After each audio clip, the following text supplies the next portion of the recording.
अस्सलामुअलैकुम, welcome to my channel creative tips.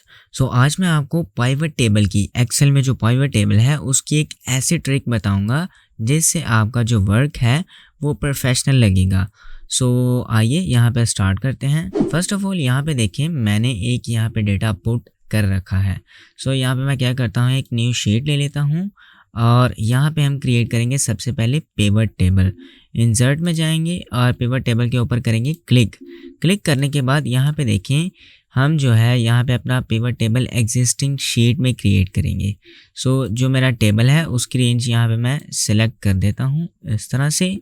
और जो एग्जिस्टिंग वर्कशीट का जो एड्रेस है वो अभी इसको मैं क्या करता हूँ कि बैकस्पेस की मदद से डेल कर देता हूँ। और यहाँ पे एग्जिस्टिंग वर्कशीट का जो लोकेशन है वो मैं शीट 8 में आके दूंगा, ये वाला सेल, क्योंकि यहाँ पे वो वाली मैं ट्रिक यूज़ करूँगा जो मैं अभी आपको बताने वाला हूँ।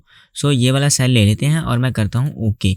ओके करने के बाद अब देखें यहाँ पे पाइवट टेबल की फील्ड और पाइवट टेबल का फॉर्मेट आ चुका है। सबसे पहले जो यहाँ पे मैं एम्प्लॉयज़ हैं उनके नेम, और सबसे पहले मैं यहाँ पे स्पीकर की जो सेल हुई है वो वाली देखना चाह रहा हूँ और मैं इसको कर देता हूँ क्रॉस करने के बाद अब यहाँ पे मैं जो शीट का नेम है वो रख लेता हूँ। डबल क्लिक करूँगा एक शीट के ऊपर और इसका नेम रख लेते हैं स्पीकर। और अब क्या करूँगा कि इस शीट की मैं एक कॉपी क्रिएट करूँगा। राइट क्लिक इसके ऊपर करें, मूवर कॉपी, और इसके ऊपर ये देखें क्रिएट अ कॉपी का ऑप्शन है, इसके ऊपर चेक लगाएं एंड देन ओके। अब आप यहाँ पे देखें आपकी एक स्पीकर 2 के नाम से एक शीट क्रिएट हो जाएगी। इसको आप सिंपल क्लिक करके ड्रैग करके इस तरफ ले आएँ आगे की तरफ। और अब इस शीट में हम दूसरे प्रोडक्ट की सेल ऐड करेंगे। कैसे? सिंपल इसके ऊपर मैं क्लिक करता हूँ तो आप देख सकते हैं यहाँ पे पाइवट टेबल की तो फील्ड आ नहीं रही। तो हम जाएंगे यहाँ पे एनालाइज में और एडिट लिस्ट के ऊपर क्लिक करेंगे तो ये देख सकते हैं मेरे पास पाइवट टेबल फील्ड आ चुकी है। अब हम इसे क्रॉस नहीं करेंगे, इसी के ऊपर ही काम करेंगे। अब मैं क्या करता हूँ कि ये देखें यहाँ पे मैंने स्पीकर की जो सेल थी वो इस वाली शीट में ले ली। तो इस वाली शीट में हम लेंगे माउस की सेल और इसको करेंगे अनचेक, ठीक है। और इसके ऊपर भी डबल क्लिक करूँगा और इसका मैं नाम रख लेता हूँ यहाँ पे माउस, इस तरह से। और इसके बाद मैं क्या करूँगा, फिर से राइट क्लिक करूँगा और इसकी एक और कॉपी ले लेते हैं, create a copy and then okay. और मैं क्या करूँगा कि इस वाली कॉपी को पकड़ के यहाँ पे ड्रैग कर लेते हैं। इसके बाद हम क्या करते हैं कि सबसे पहले मैं यहाँ पे पाइवट टेबल की जो फील्ड है वो ले आता हूँ और अब इसका हम नाम रखेंगे। सिंपल डबल क्लिक करके हम इसे कर लेते हैं रीनेम, और जो इसका नाम हम रखेंगे वो रखेंगे कीबोर्ड, इस तरह से, और एंटर प्रेस कर दें। इसके बाद यहाँ पे मैं क्या करता हूँ कि माउस को अनचेक और कीबोर्ड के ऊपर चेक लगा देता हूँ, क्योंकि इस वाली शीट में हम कीबोर्ड की सेल देखेंगे। एंड देन फिर से करें राइट क्लिक एक कॉपी लेने के लिए और क्रिएट अ कॉपी के ऊपर चेक लगाएं, फिर से ओके करने के बाद आप देखें यहाँ पे आपके पास कीबोर्ड 2 के नाम से फिर से शीट आ चुकी है। मैं इसे ड्रैग करके सबसे आखिर पे ले आता हूँ, फिर से डबल क्लिक करेंगे और इसका आप नाम रख लेते हैं LED एंड देन एंटर करने के बाद अब हम यहाँ पे अपनी ट्रिक यूज़ करेंगे। मैं सबसे पहले यहाँ पे LED की सेल चेंज कर लेता हूँ इस तरह और इसे कर देता हूँ क्रॉस।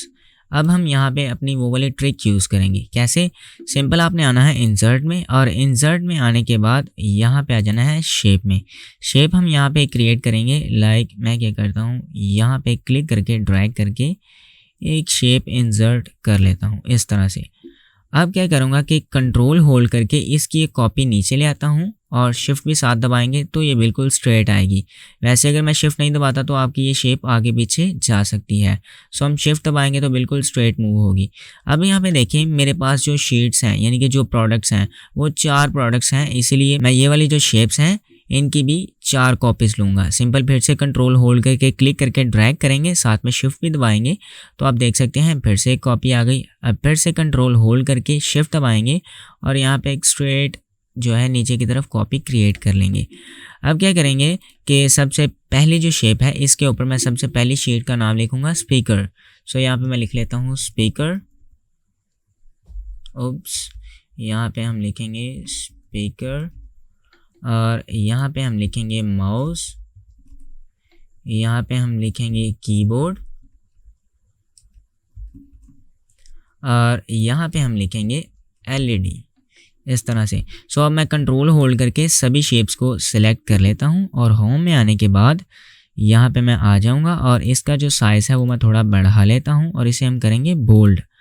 बोल्ड करने के बाद अब मैं क्या करूँगा कि ये जो सारी मेरी शेप्स हैं इनको अलग अलग शेड्स के साथ लिंक करूँगा। कैसे? सिंपल, सबसे पहले ये वाली शेप मैं सेलेक्ट करता हूँ, इंसर्ट में आ जाता हूँ और इंसर्ट में आने के बाद यहाँ पे एक हाइपरलिंक का ऑप्शन है। कई सारे जो वेरिएंट्स हैं उनमें सिर्फ इसे यहाँ पे लिंक मेंशन किया हुआ है। सो मैं इसके ऊपर क्लिक कर लेता हूँ और यहाँ पे आएंगे प्लेस इन दिस डॉक्यूमेंट। इसमें हम क्या करेंगे कि देखें ये हमने स्पीकर की एक शेप क्रिएट की है, तो यहाँ पे हम शेड भी यहाँ पे जो है वो स्पीकर वाली चूज़ करेंगे एंड देन ओके।